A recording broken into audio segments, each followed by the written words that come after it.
Peace. My name is Brother Nashan. I'm a representative of the Nazarene Messianic Party.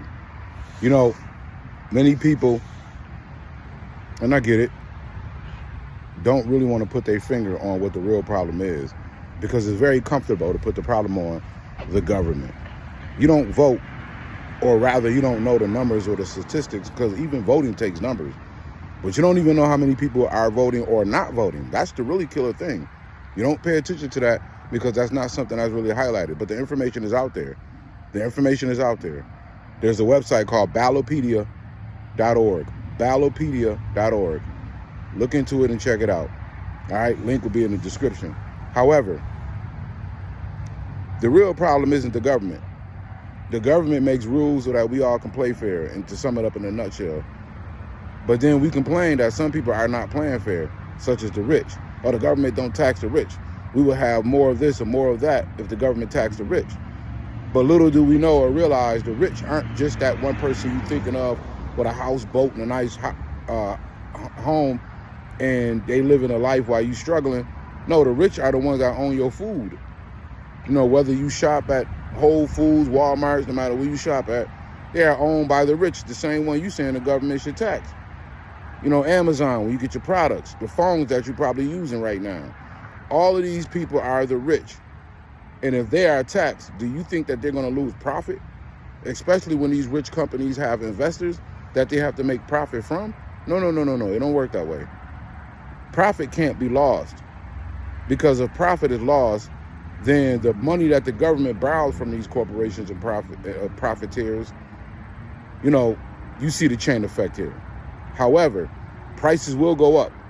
If the taxes are upon the rich from the government to satisfy what you think is a plan to work, then you are going to pay at the price at the stores. You're going to pay at the pump. You're going to pay when you see it in your bills. So I want us to be educated about exactly who the culprits are. It's not the government. It's the merchant class. It is those, man, who make money off of profit. You know, it used to be supply and demand. But now it's more or less of, we're going to tell you what you demand so we can supply it. They give you commercials, they give you ideas, and they give you advertisements that we really don't even understand that we need. All of a sudden, they begin to tell us what we need. You know, you got this going on with your body, you need this. You have this going on with you, you're feeling this way, you need this. You know, a car, food, things for your kids. A lot of stuff we never even heard of, but all of a sudden now we feel as though we need it. Or they bombard us with advertising so much that when we go out and we go into the markets or whatever the case may be, and we see these products, our eyes are subtracted because it's locked in our subconscious. The merchant class are the ones who don't want to lose profit, not just selling you good, but making profits. And you have profiteers that invest money not to sell the profit, but to make sure that the people that sell you the profit is turning over a profit for them. So everybody's making a profit, in our health and our pockets and everything else, our even mindset, our environment that we live in. Poverty is eating us up, and it's causing so many social dysfunctionalities that we turn to drugs and we turn to crime. So it's not the government, it is the profiteers. But I'm gonna tell you why a lot of people don't have a problem with the profiteers. Because you want the goods, you want the services. In fact, you want to live that life that the wealthy live. Some of us are saying in our minds when we see that stuff, it must be nice to have the nice house, to have the nice cars, so that your kids could be quote unquote happy. Your spouse could be happy. You don't have to worry about poverty anymore. Well, that's valid. We shouldn't have to live in poverty, and we should be satisfied with having access to things that can make us happy. That's life, liberty, and the pursuit of happiness is something that we all should have access to. The problem of it is that you have private owners who are owning all access to resources where we can build our own. We can be educated on how to have our own. And so the solution is we must break the arm of the oppressive system of capitalism. Capitalism, the free market, is the problem. People praise it because they want opportunity, but they don't want to stomach or even investigate how profits are made socially among the people. They only want to see numbers. They only want to see goods and services to customers, but they don't want to be responsible to accept the fact that they're part of a process that exploits. You may sell a good and may think, I just bought the good and resold the good. But that good, since it was manufactured before it got to you, you don't understand how that good was put together by exploitation and cheap labor. So the peoples of the earth need to be free so that we can take our desires and our skills and still build the same things, but without the oppressive overlords ruling over us.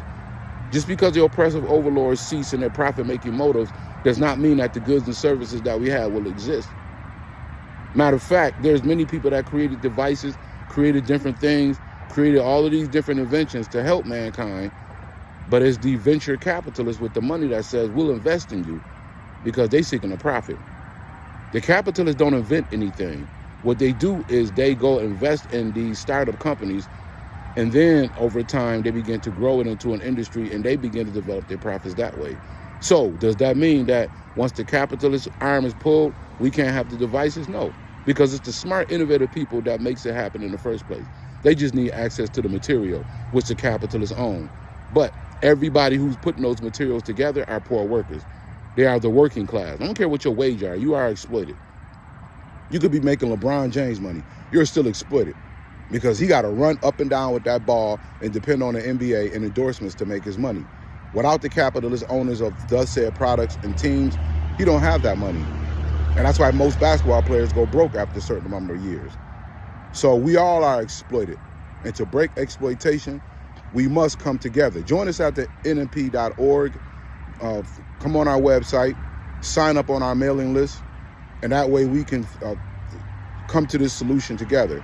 We have an economic plan, we have a viable plan, and it starts off with understanding the system that we are under, what's unfair and what is just. Let's understand and study the liberators who fought for justice. Let's understand what Martin Luther King talked about. Not that I have a dream, but the one who asked the question, what must we do? Where do we go from here? What must we do now? And that is the question that I ask all those who want liberation. Liberation, man, so that we all can enjoy this earth freely. I'm Brother Nashawn. Peace.